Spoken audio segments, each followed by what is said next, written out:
that we came up with as a team.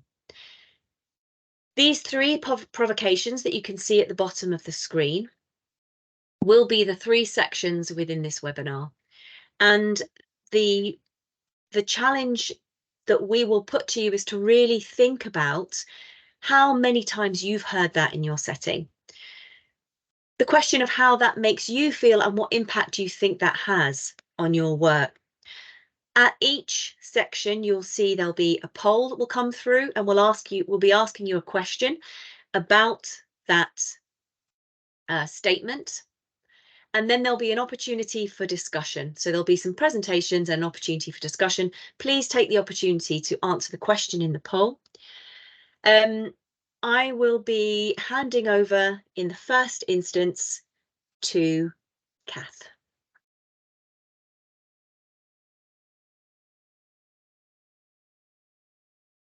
Okay, so the first question that we're going to look at today, or statement I should say, that we're going to look at today, if Laura, if you can move the slide on.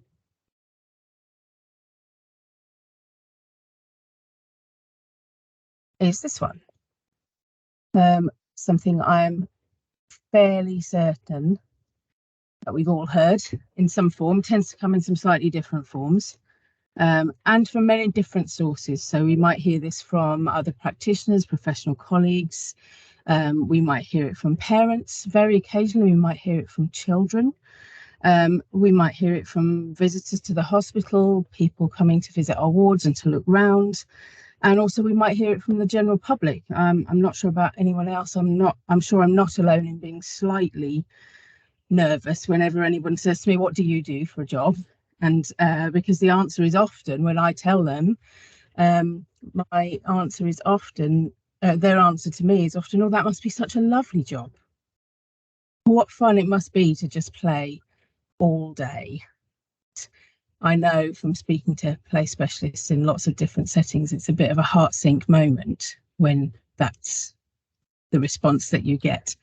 And, you know, that's led us to think really carefully about why do comments like this arise? Why do comments like this elicit that feeling in us, that heart sink moment?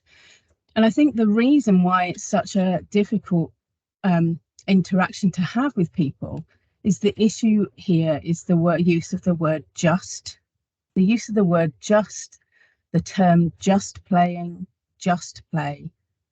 It's indicative of a wider tendency that we do know about in other play settings as well, but a great tendency societally to diminish the importance of play throughout the lifespan, not just for children. You know, there are lots of people who probably don't even think that play extends beyond childhood, although I'm sure most of us are very aware of that. But there's a great diminishing of play that happens. There's a lack of understanding, a lack of appreciation of the need that children have to play for their optimal development and for good health and well-being. And there's very definitely a lack of understanding or appreciation of the broad therapeutic benefits of playing for children, especially children who, like children in hospital, who are in situations of adversity. And by extension, if we acknowledge that, if we accept that, you may disagree, but if we do acknowledge that there is this diminishing of the importance of play, by extension, there is also a diminishing of the roles of play workers, including health play staff, often very skilled, qualified people who love their jobs, really understand the complexity and depth of what they do. But there is a diminishing of those roles too. And that is why the use of the term just playing can be so difficult. Let's move to the next slide. Because the other part of it is that there are difficulties even in defining what play is. This quote by Perry Ellis sums that up, which is that everyone knows what play is, surely, don't they? Everyone's played, everyone knows what that is. But then when you start to ask anyone what it is, you hit a problem, because play is such a subjective thing. It's dependent on your own experiences of play and of being played with, the opportunities that have arisen that you're able to take up. Play has many sides, many characteristics, and due to its nature, a definition of play is very hard to pin down. And if play is what you do, people won't necessarily know, or they will all have a differing opinion of the complexity of your role, what's involved in your role, the value and the impact of your role. And play is very often seen only as fun. We see that a lot in the media. We see that culturally. It's not always seen or considered to be fundamental for children and across the human lifespan. I'm going to hand over to Natalie. Thank you, Kath. Laura, if we could have the next slide, please. Thank you. So I'm going to be looking into what should our response be to this. As Kath has said, I'm sure so many of us have heard it must just be nice to play all day. So what should our response be to this? And we've been thinking about what we need to be advocating when it comes to this comment and this topic. And I think it really comes down to that understanding of the complexity of the roles of play, not just of play specialists, but of play workers and youth workers and everybody that is providing that vital access to play in healthcare. And looking at the multiple areas that come with that, it's enabling access to a child's right. And that's what it comes down to.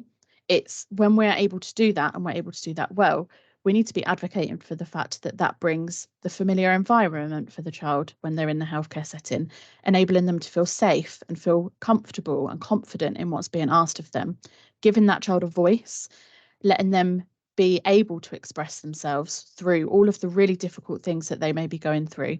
It's supporting their development. It's advocating for the fact that having that access for play is enabling them to build up those coping techniques for future procedures and future experiences that they may face. It's advocating for all of those things, all of the benefits that really come from having that access to play while they're in that healthcare setting, as well as the many, many different hats that are worn by a play professional in and throughout the healthcare settings, the different areas of the role that we bring. And as Laura said in the beginning, it would be really, really great to use the chat within the call to just really hear about how you advocate for this in your role. If this is something that you've heard about before, what have you done to get around this and to really show the importance of play and it not being just play, but all of the other sides that come with that. And I'll hand over to Rhiannon for the next slide. Thank you so much, Nat. So as we can see, we can really recognise the importance of play within these healthcare settings and also more generally. And we've been really focused on within health play services, using that knowledge and using some research to have a look at our services and see where they need to develop and they need to change in order to better meet your needs. So as you can see on the left-hand side there, in 2021, 2022, we started off with Boost Box. We had 2 different variants, and we had Distraction Box, a Distraction Box Toolbox, and a refill. And now when we look at 2023, 2024, we have a whole range of services and resources that you can access. And we got there by working really closely with an organisation called A Place in Childhood. They did a deep dive into 2 case study settings to understand what are the needs for play professionalism and play specialists at this current moment, and how can we as Starlight better meet those needs. And so we've come up with those services that you can see on the right hand side there, and there may well be some new ones there that you haven't recognised or you haven't seen before. And if that is the case, I'd really encourage you to get on the website and have a look and apply for some and see how they can support you in settings more effectively. So we've got our kind of base, and how we're moving forward is we're utilising our Health Play Champions network by having focus groups and utilising some feedback, and also using surveys to ensure that we're making our current play provision as relevant and as up to the minute and as supportive as we possibly can to ensure that we're meeting your needs more effectively. And we've got a dedicated team to support that now. We've got myself and Lizzie, and we only work within health play services. So our sole focus of our roles is to make sure that we are delivering these services to the best of our ability and ensuring that they are amended and developed and refined to ensure that they meet your needs much more effectively. And I'm going to hand over to Laura. That's brilliant. Thank you so much, Rhiannon. I think it's really important to take a pause and a breath and just acknowledge the work that's happened to bring the Starlight services up to date and to make them more relevant, and the commitment to evidence-based practice that's got us there. So thank you for that. So what we can see from the audience participation is that we have a lot of health play professionals in the room on this webinar, and what that actually means is we've got play leaders, play specialists, apprentices, and we're being joined from around the world, which is absolutely fantastic, and thank you so much for being here. So what we're hearing from you is that the majority of people in the room have heard this this phrase before, that it must be nice to play all day, and that is significant. I mean, for us, it speaks to the fact that we're on the right track in terms of something that is a challenge within the field, but that also, on the flip side of that, the knowledge is in the room of how to address that, and that sharing is hugely important.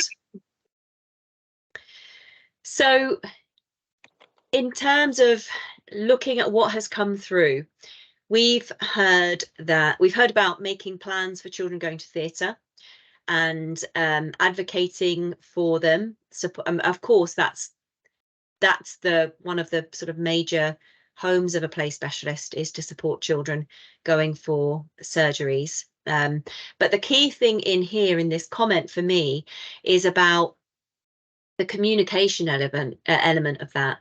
So involving other professionals and making sure that they understand what is being done and why.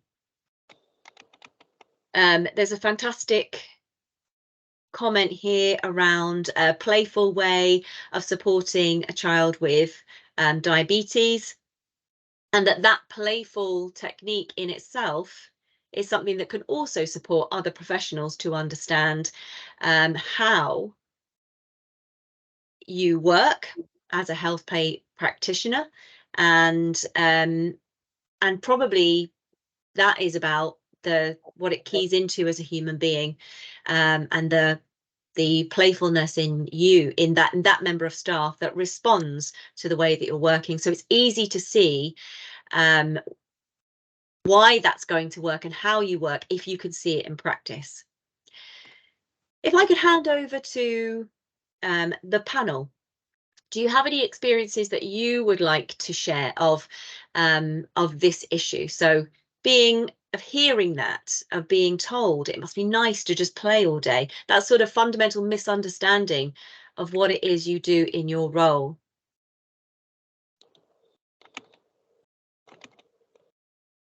Kath or Natalie? Yeah, I'm happy to take this one. So yeah, absolutely. And I mean, it's something that during my time of working as a health play specialist, I heard a lot of the time from various different people that Kath mentioned at the beginning. And I think it was a really great way that I found to kind of get around this and to advocate for the fact that it's so much more than what you can see on the outside, is encouraging staff specifically into that play, and really bringing them in, because it had so many multiple benefits from doing that. It was providing that level of understanding for them as to exactly what we were doing and why we were doing that. As an example, syringe painting, we had a patient that was highly anxious around everything to do with access, in that sense. So we'd done some syringe painting to normalise and familiarise the syringes and some of the medical equipment.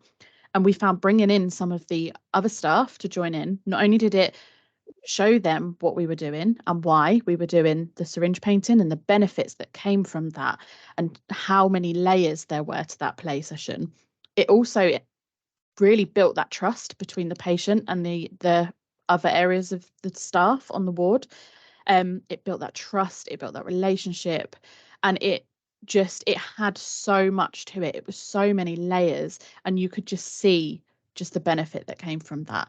And it really, really had that knock-on effect following on from there of the understanding. And we would find people would come and say, oh, we've got this child, they're really anxious. Do you think maybe we could try some syringe painting again? And instead of saying, you know, can you come and work with this child, or can you come and talk to them, or wave your magic wand, like they would say, it was like they really had that next level of understanding. And I think being able to show and not just tell is such a positive approach. That's brilliant, Natalie. And that's really come through in the chat here.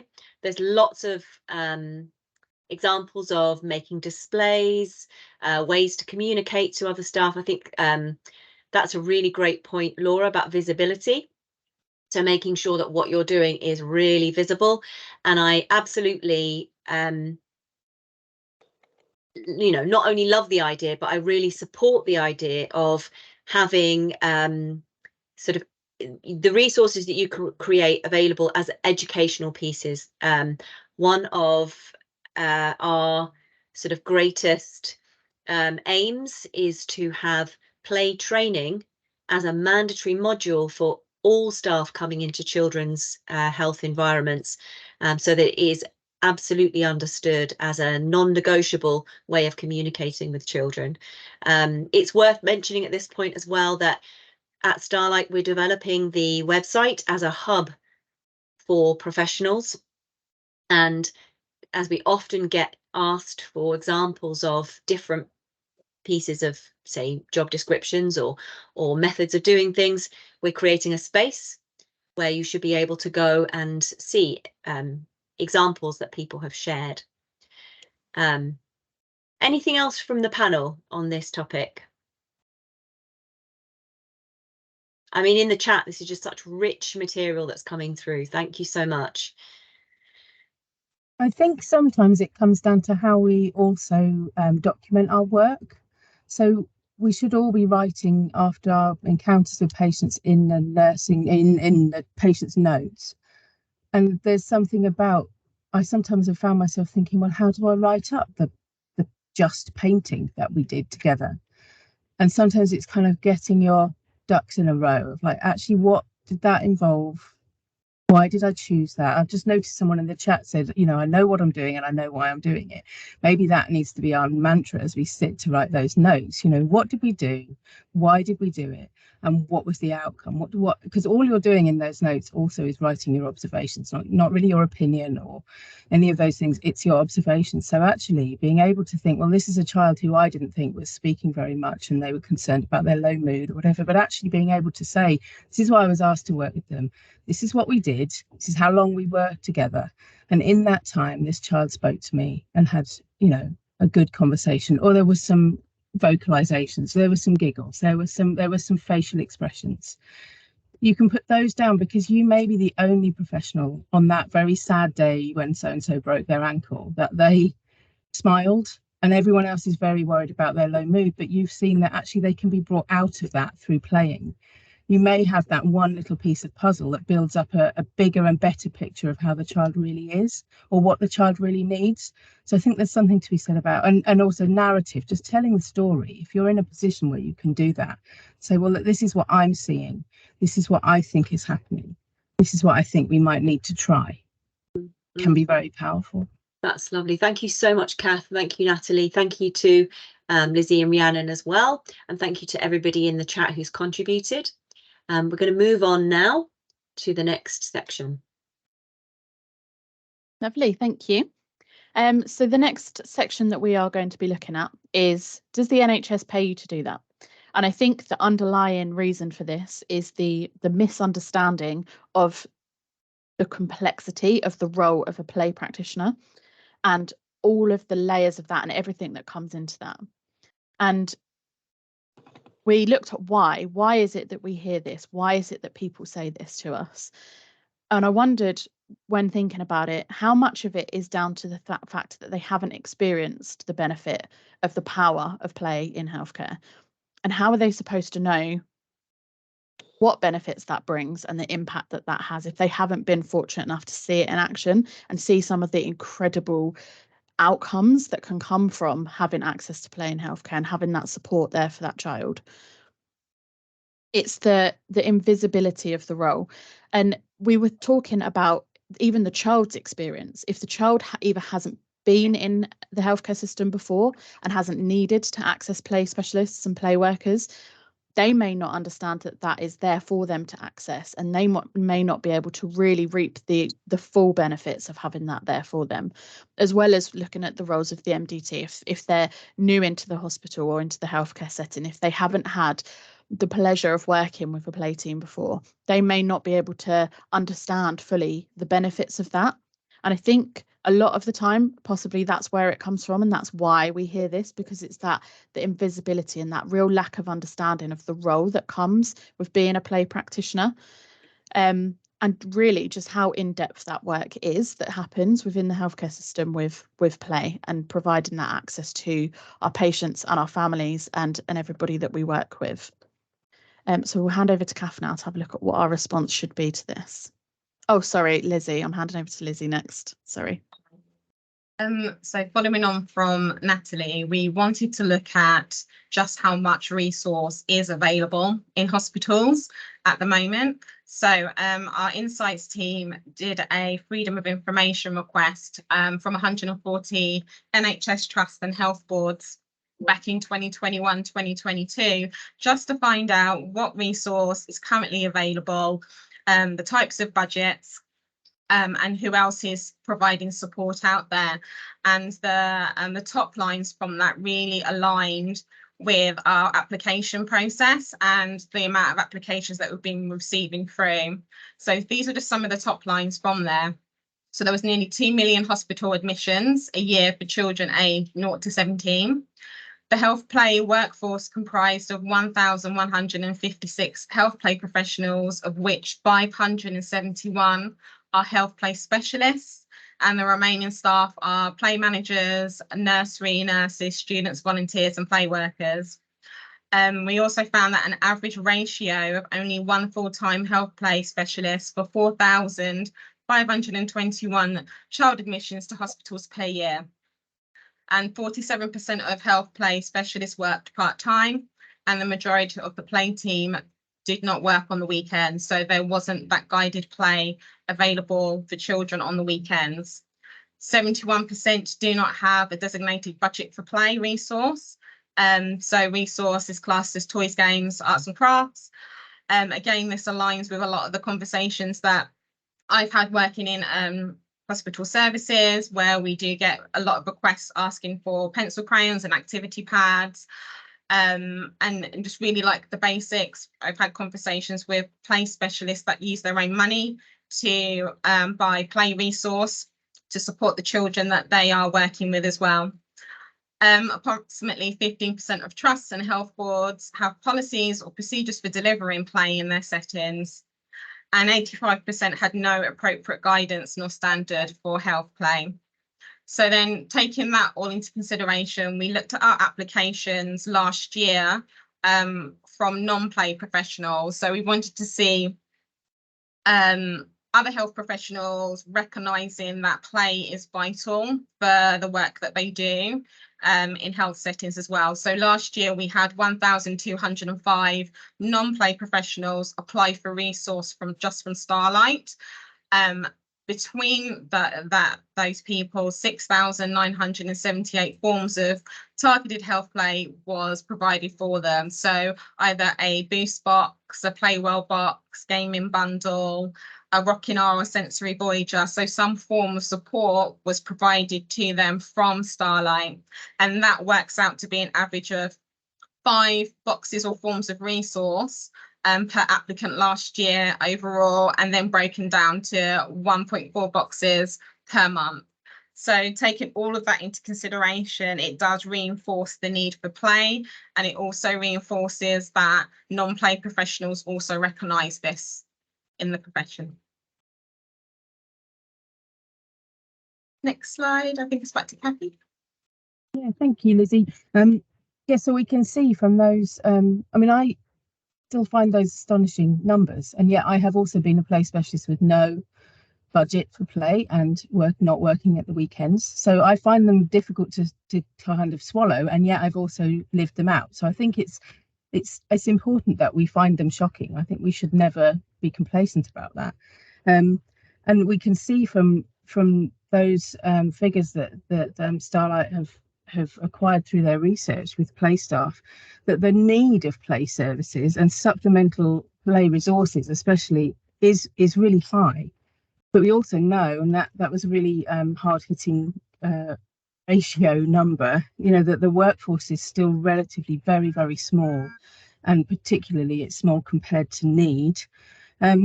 It's kind of astonishing, and it can be really disheartening, I think, for us as play professionals to repeatedly have our role and our worth called into question.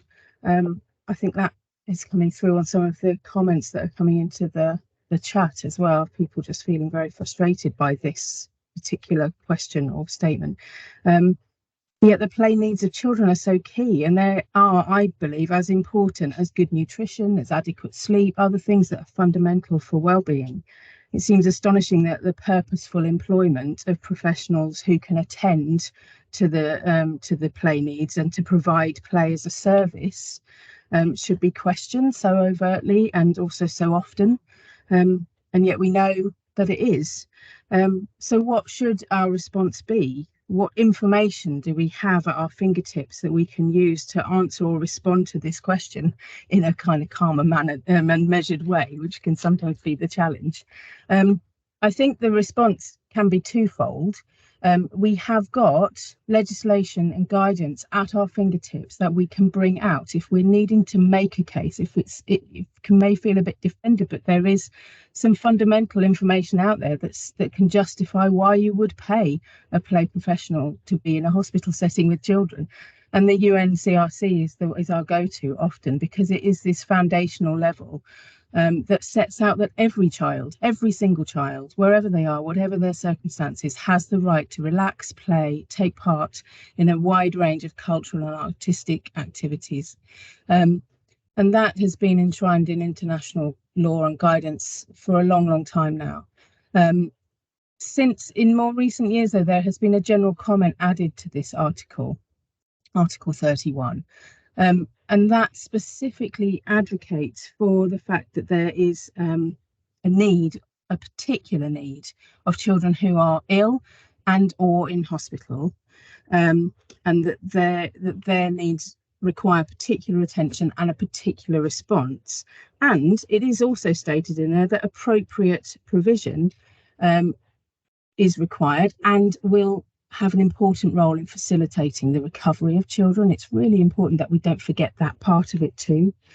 I think we can move to the next slide, because I also want, on top of that very broad foundational information, I want us to look at these two, which are more recent and they're more local to us. There's the European Association for Children in Hospital, a charter, a set of standards or a set of expectations for children when they're in hospital, and then some NICE guidance, or guidance from NICE, from the National Association of Health and Care Excellence, which specifically dealt with guidance on babies, children and young people's experiences of healthcare.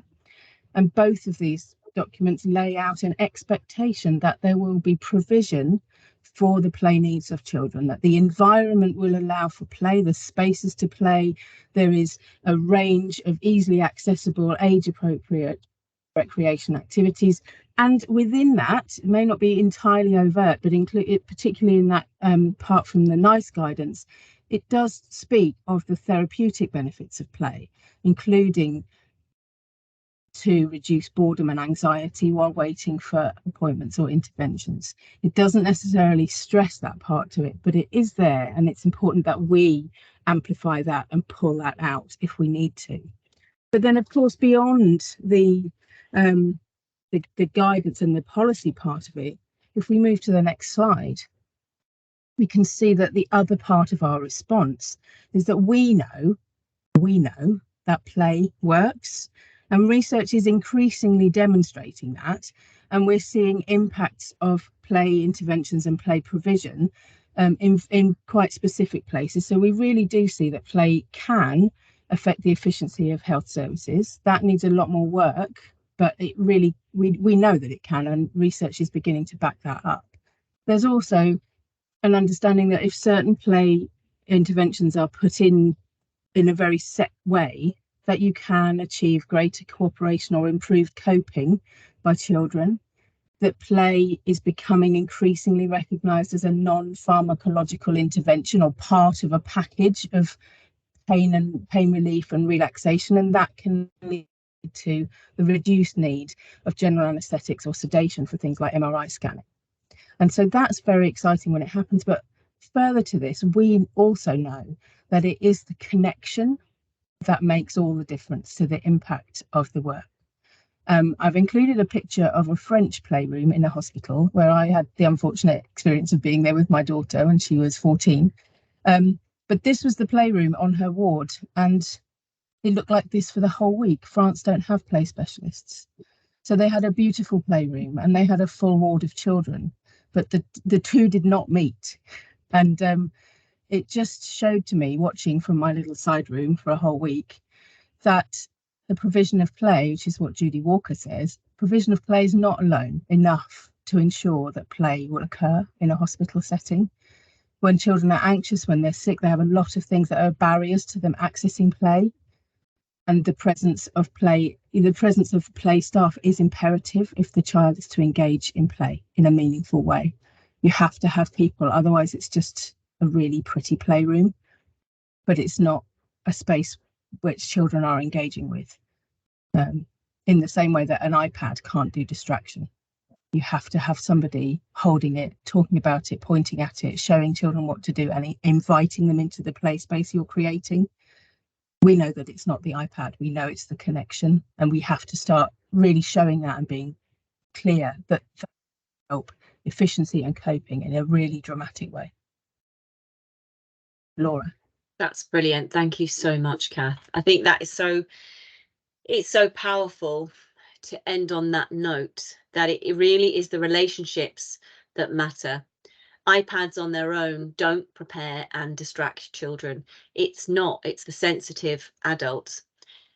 And looking at the contributions in the chat, that it really is a blend. What we're hearing here is 58% of people who've responded have heard that said to them, does the NHS pay you to do that? So there's a surprise and misunderstanding about their role. However, amongst the perception that they're what we're hearing is that they're mistaken for volunteers, that there's a not being clear about what the role is, being in a uniform that's the same as the catering team, and how wounding that nobody stopped to look at that decision and consider what the effect of that would be. On the other side of that, you're telling us that families really do appreciate the work that you do. They really do understand the power of that connectivity that you have, and the skill that you have, and that clinicians also understand once they can see the difference between failed attempts without you and successful procedures when you work together as a team. So what you're telling us is that it's not just facilitating, but also role modeling and communicating and sort of presenting the power of sort of playful education in your role. That really makes a difference. We've heard about the fundamental guidance, the UNCRC, the NICE guidance, the EACH Charter, but a few of you have mentioned the lack of national standards and the difficulty in recruitment. I would really encourage you to come along on the 27th of September to the webinar that we're hosting that really digs down into the task force work. And those are 2 of the 3 streams. So I really would encourage you to come along to those. Also, it was mentioned about weekend work. So the difficulty in recruitment leads to managerial, so managers not wanting to really press for staff to do weekend sessions. And that has come through so strongly with Sophie's legacy. So the work that they are doing, Charlotte, Sophie's mum, who is really, if you haven't I don't think there's anybody probably on this call that doesn't know about Sophie's Legacy. But if you don't know about the work of the charity, please do look into it. Starlight are working very closely with Sophie's Legacy, and one of the sort of strongest messages is the importance of weekend play. I'm going to move us on, and the next section that we're talking about is really other professionals making the assumption or taking the decision that you're not needed. So handing over there to, I believe, Natalie. You are, thank you very much. That's right. So the next and final topic that we are looking at is the comment of "you will be in the way, the child is fine, they don't need you." And looking at why do we hear this? Why does this question and this comment, arise? And I think really thinking about that, the underlying point is the advocating for the child. The reason why, as play specialists and play practitioners, we want to be there, we want to support that child, is because we want to make sure the child is accessing what is their right, and we want to make sure that their holistic needs are being cared for. And I think sometimes there's a real need to challenge this, as well as the other comments that may come our way, to ensure that the child's receiving their rights to play. And I wonder how much of it is that people maybe don't fully appreciate that the base of everything that we do within our role as play specialists and play workers, the base of that is the rights of the child, and it underpins everything that we do in our work. And I wonder how much people maybe, when they ask this question, or they focus this comment towards us, they don't maybe fully appreciate the trust that is built up with a child through play, how you may have used play and that interaction to really learn and understand about that child and their needs. You're taking their mental health and their well-being into consideration through play.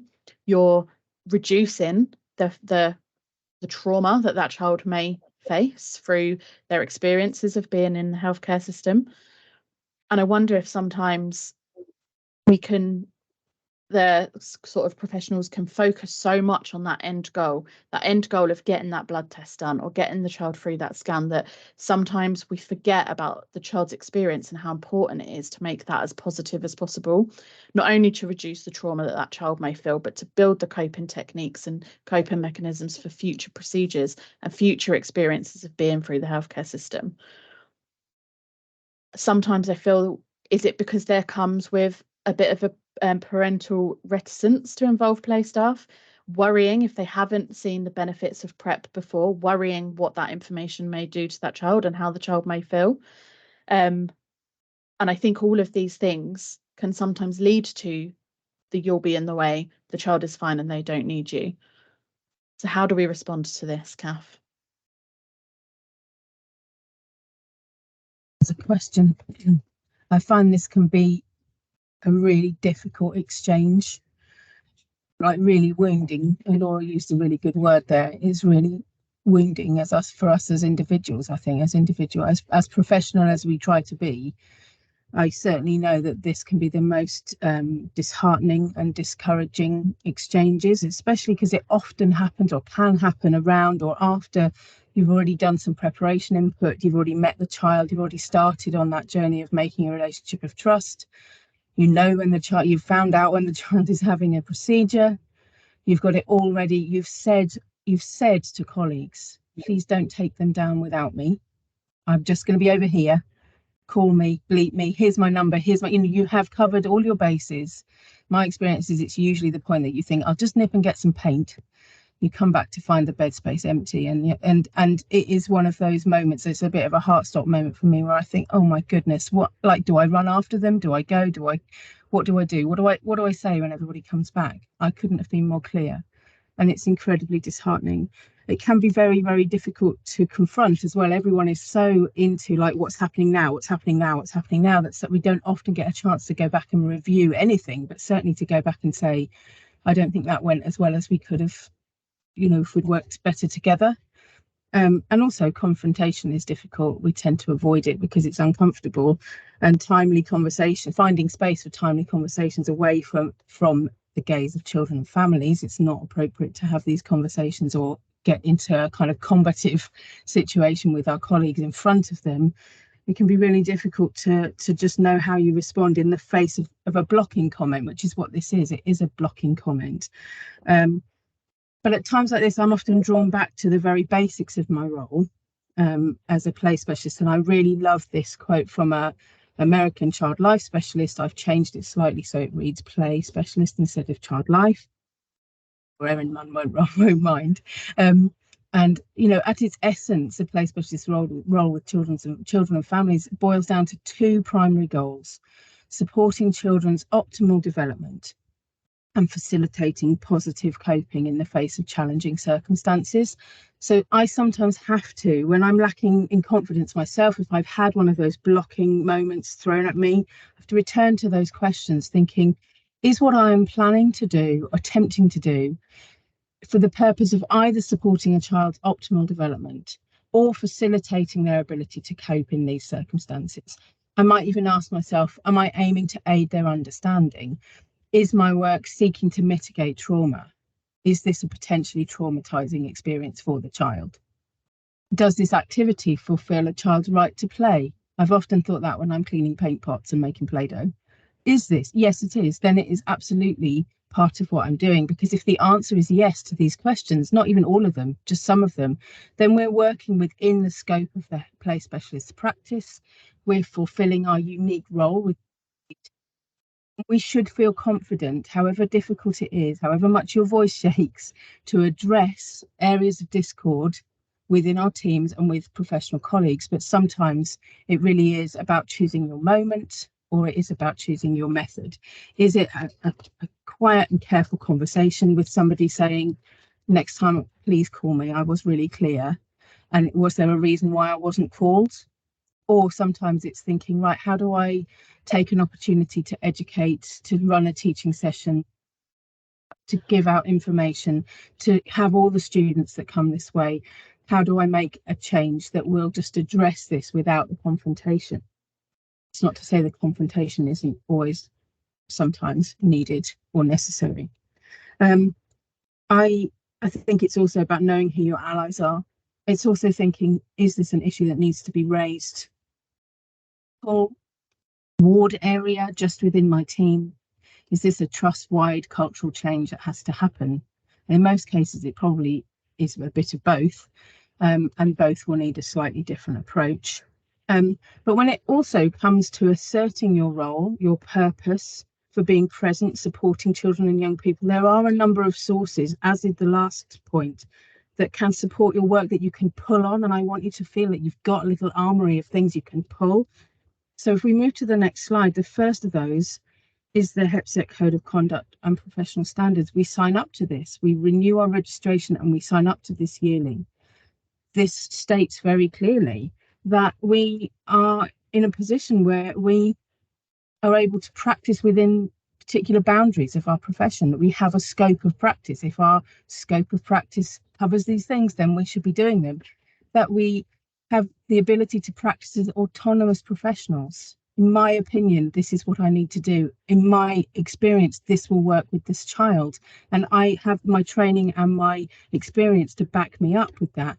And I have a standard to meet where I work appropriately with other members of staff. So I recognise we're all working towards the same goal, which is a better experience of care and a good outcome for children. We should be doing that together. Further to this, we go to the next slide. We have this duty of care, and this, we could probably keep adding to this and adding to this and adding to this, but just to pull 4 things out for me, the Children Act is very clear. You must act in the best interests of the child, and you must ensure the well-being of the child is paramount at all times, in all ways. Sometimes that might be our only thing to say, this is in their best interest. So I will be coming, I will be doing this work. HEPSET also equips us by talking about working in good partnership with others. You will find in nearly every single job description I've ever seen that part of the role is to educate other people. on our role, on our work, and on the importance of play for children in hospital as a basic. And then it's to acknowledge that and to be responsible for sharing our own professional insights. Like I said before, we might have just the one piece of information that completes a puzzle. We have an obligation to share that and to do it in a professional way and with authority. I think we get confused with authority and arrogance, but authority is not arrogance. If you are doing it from your experience, you know what you're talking about, you're able to offer that in the MDT meeting, in the handover between professionals. And we need to remember that that's part of our duty of care. And then all these may be examples of times when we're advocating as much for ourselves in our own professional role and work as much as we're advocating for the play needs of children and young people. Is it Natalie or is it Rhiannon? I'm going to talk about the Health Play Champions first. So part of what Starlight have been working on is the Health Play Champions group. So we launched this in December 2022, and we currently have 92 Health Play Champions. So this is a group of incredible professionals that work either within play teams or very closely alongside play teams in healthcare settings. So that covers hospitals, hospices, community. We have play specialists, play workers, nursery nurses, a real big group of really dedicated professionals to advocate and to support all of these things that we've been talking about. And part of the support that they bring to Starlight is enabling us to advocate for the child in the work that we do. So they provide us with insights and feedback and the voice of the patients that they work with, which has a real strong benefit to us in Starlight to make sure that the work that we're doing is really meeting those needs of those patients. Kath, I'll hand over to you, I think, to talk about our funded play practitioners. Yes, that's another thing that we have done in response to all of these exchanges, really. And particularly actually in the response to the last one we looked at, the one about do you get paid to do this? Part of what Starlight have taken on is a commitment to fund play specialists. We currently fund 4 play practitioners. They're all employed in settings that otherwise would not have been able to afford to employ another member of staff. They're all actually not very traditional hospital play settings, they're community and hospice settings. And they're a brilliant bunch of people, but that is something that we're considering all the time. Do we extend that funding? Do we not? But yeah, it's a part of our ongoing project work to understand the profession better, to explain that more widely, and to fund the work fundamentally, to just be part of the delivery of that important work. Thanks so much, Kath. So one thing that we often hear is that we recognise the child's need for preparation and support to help them to understand and to cope during potentially stressful medical procedures. And there's a number of ways that we're approaching supporting that. We've developed Prep Box, which is designed to give yourselves the tools and the resources to ensure that the children are well prepared for those procedures and they understand what is going to happen and what is going to come. That's already launched. That service launched in August 2023. So I'd highly recommend, if you're in a setting where you are preparing children for procedures, that you apply and see how that box can support you further. And we also, there's been a bit of chat in the chat on the call about this, but we're also developing an online resources hub. That hub is actually now live. So the kind of back end and the sort of appearance of it is now live on the website. We have our play pack up there, which you can download and print off to support your patients with. And as we look to the end of the financial year, as we look to the end of March 2024, we're going to be working to develop videos and digital tools and resources that can be printed off as well as watched to support you and your work more holistically. But what I would say is that there's been an awful lot of change within the Health Play Services team and within the services that we provide. So if there's anything that we've talked about today that looks a little bit different in terms of the service, please do go onto our website, have a look at what we're offering at the moment and try something new and see if there's additional way that we can support you. And I'm going to hand back over to Laura.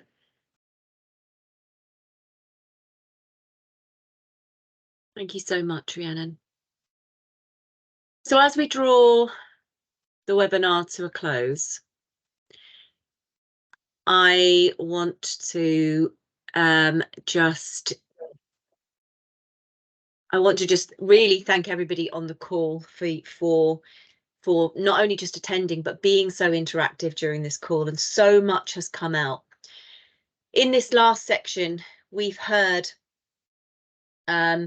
really powerfully that authority is not arrogance. And I feel that for play professionals, if there's one thing that you could take away and just sort of deeply embed in your chest, authority is not arrogance. Remembering that you have to ask yourself the question, is what I'm doing contributing to the child's optimal development? And or am I facilitating that child to cope better with what is happening? The other topics that have come up, people have talked about other clinical roles, advocating for play. Of course, that is important.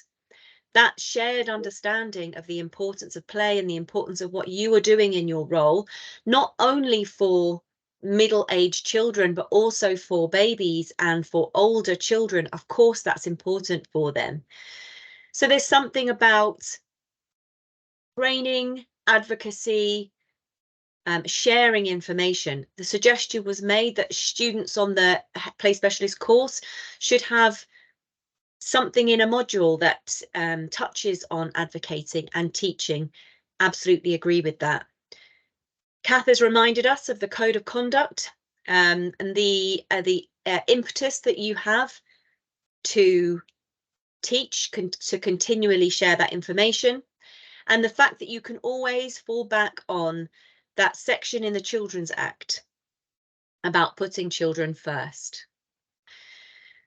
We really just, I think, can agree on the importance of reflective opportunities.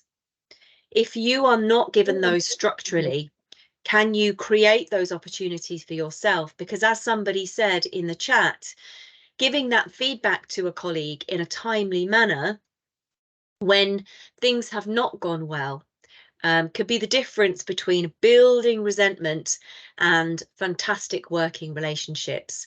So, and that links right back to authority is not arrogance. The importance of the work to advocate and support for children's play in healthcare is so important that it's like a fire that burns inside you, and to feel the authority of that is absolutely not arrogance. I would remind people, I know it's come up a few times, that Starlight have really understood the importance of being a hub for information. So the recording of this webinar and the other two webinars, which will be on the next one is on the 21st of September, which is all about embedding participation in play in healthcare. And the last one in the series, which is the roundup and really juicy information about the task force, which will be on the 27th. If you haven't already signed up to those, then please do. So not only will the recordings from all three webinars be available, but the resources that we've talked about, please do look at the hub. We have three sections there. A hub for families. So we, as Lizzie says, we are working on resources that can go directly to families that you can use to share links for those resources for you as professionals. And resources, oh yeah, for children, which is the reason we're all here. So resources directly to children. So for example, we're talking to a university who wants to create some comic strips that can help children to understand better. It just remains for me to say thank you so much for attending. Thank you to our speakers today. So that's Kath, Natalie, Lizzie, Rhiannon. They are an absolutely dynamic dream team, and they are driving service delivery from within Starlight. We cannot thank them enough for their expertise and their passion and their drive. And I want everybody to go away from today remembering that we share a common vision and a common mission. And please don't ever forget that we're in this together. Enjoy the rest of your day and see you soon. Take care.